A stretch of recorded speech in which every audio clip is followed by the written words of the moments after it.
Hello আর ভাই বোনল কেন আছেন ওনারা?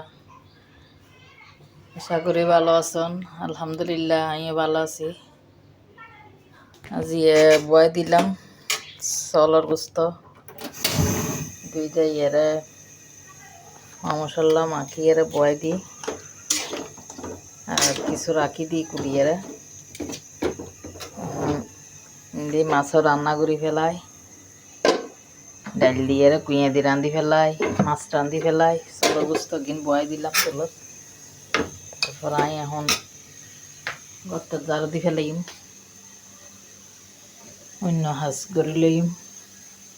চলর গুস্ত কিন চুলোর বয় দিই, এখন ঘর ঝাড়ু দিম, ঘর পুরো ঘর গান একটু পরিষ্কার করে লইম।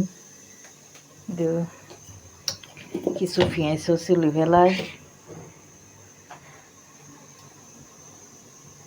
আমি এর জন্য মানুষ সবসময় হাজার আগায় রাখি।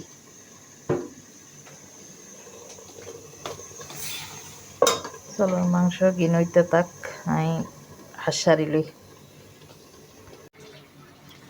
খাবার সুপর বেগিন ফুট দিয়ে আইলাম, বিছনা টিছনাও গুছাই ফেলাই, ঘরটরও ঝাড়ু দি ফেলাই,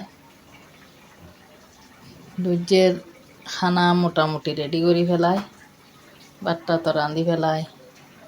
এখন রাতি এলাই আবার মূলো দিয়ে গুস্ত দিয়ে রাঁধলাম।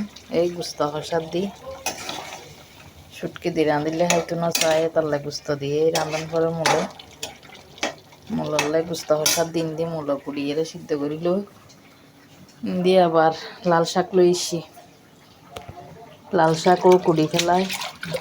এখন দুই লইম বেশি ভালো 3-4 বার করে দুন করিব।